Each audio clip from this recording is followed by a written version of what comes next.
ቀጥዬ የብርጋዴር ጀነራል ውበቱ ጸጋዬ አጭር የህይወት ታሪክ አቀርባለሁ።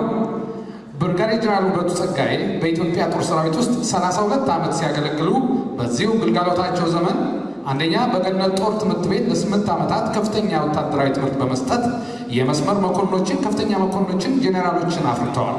ሁለተኛ ወታደራዊ ትምህርታቸውን በአሜሪካን ሀገር በአገር ውስጥ ወስደዋል። ሶስተኛ በኮንጎ ዛይር የኮሌክቲቭ ሴኪሪቲ የተባበሩት መንግስታት ጸጥታ አስከባሪ በመሆን ግልጋሎት ሰጥተዋል። አራተኛ በደቡብ ኢትዮጵያ በተለይም በባሌና በሲዳሞ ክፍለ ሀገር የነበረውን አሳሳቢ የጸጥታ ሁኔታ በዘመቻ መኮንንነት እቅድ በማውጣት የሁለቱም ክፍላት ሀገራት ጸጥታ በአስተማማኝ ደረጃ እንዲያገኝ አስተዋጽኦ አድርገዋል። አምስተኛ በሰሜን ጦር ግንባር ለ30 ዓመታት በቆየው የአንድነት ትግል በዚህ ግንባር ለ15 ዓመታት በመቆየት በእግርና በሜካናይዝድ ብርጌድ በክፍለ ጦር አዛዥነት፣ በግብረ ኃይል አዛዥነት፣ በኮር አዛዥነት፣ በዘመቻ ትምህርት መኮንንነት በመመደብ ከፍተኛውን የአመራርና የዘመቻ ስራ በመስራት ሰራዊቱን ለግዳጅ ብቁ አድርገዋል። ስድስተኛ በአጠቃላይ ለሰጡት ወሳኝ አመራር በአስተዳደር በሰራዊቱ ፊት በአገሪቱ ርዕሰ ብሔር የብርጋዴር ጀነራልነት ማዕረግ ተሰጥቷቸዋል። ሰባተኛ በረዥሙ ግልጋሎታቸው ወቅት ለሰጡት አመራር በአገልግሎት የጦር ሜዳ ጀብዱ ሜዳይና ኒሻኖች ተሸልመዋል። ስምንተኛ በመጨረሻ መንግስት ግልጋሎታቸውና ልምዳቸውን በማገናዘብ የሁለተኛ አብዮታዊ ሰራዊት አዛዥ ሆነዋል። ዘጠነኛ በአገር ውስጥና በውጭ ሀገር ዩኤስኤ ወታደራዊ ትምህርታቸውን ተከታትለዋል።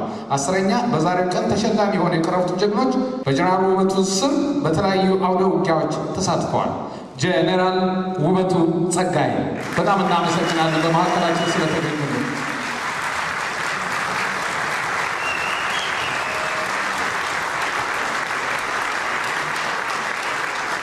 ከዚህ ቀጥሎ ብርጋዴር ጀነራል ውበቱ ጸጋዬ ወደ መድረኩ እንዲመጡ እጋብዛለሁ።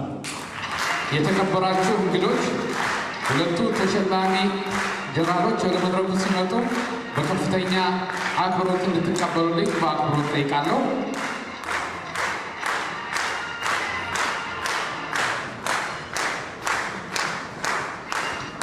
ህመምሽ ህመሜ፣ ቁስልሽ ይሰማኛል፣ ህልውና ክብርሽ አቅሽ ይጠራኛል።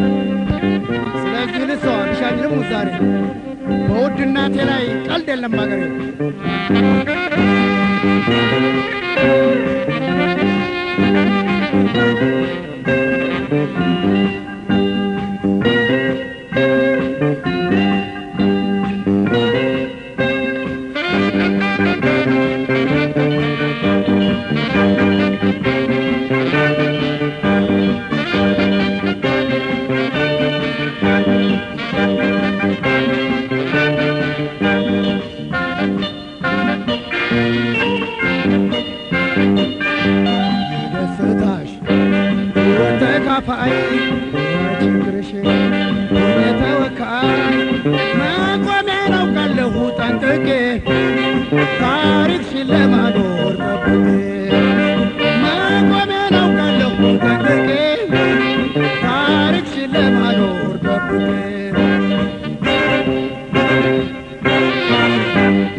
Thank you.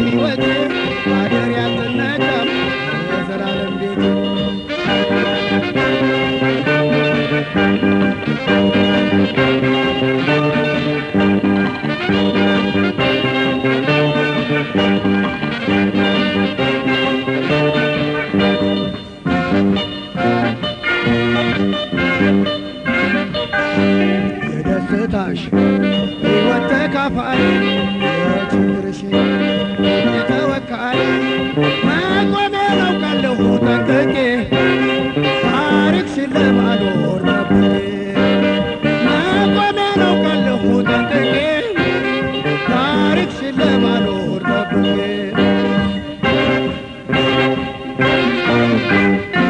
ህመምሽ ህመሜ ቁስልሽ ይሰማኛል ህልውና ክብርሽ ሀቅሽ ይጠራኛል ስለዚህ ልሰዋ ሻኪል ዛሬ ውድ እናቴ ላይ ቀልድ የለም ባገሬ ስለዚህ ልሰዋ ሻኪል ዛሬ ውድ እናቴ ላይ ቀልድ የለም ባገሬ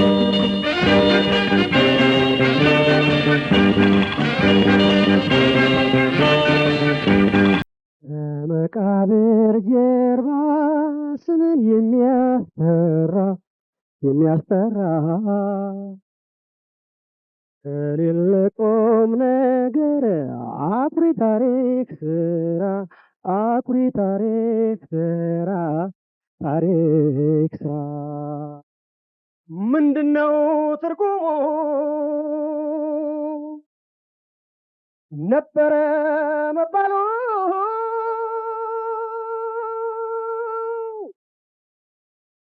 የኖሩ ማለት ቁም ነገር ሳይሰሩ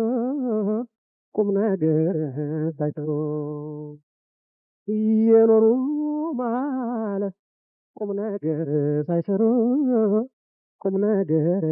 ሳይሰሩ እሰየው የሚያሰኝ ትንሽ ደግ ነገር ጠቃሚ የሆነ ለወገን ለሀገር ሰርቶና አስመስክሮ ያለፈ እኮ አይሞትም ሕያው ታሪክ አለው የትም ቢወድቅ ቢወድቅ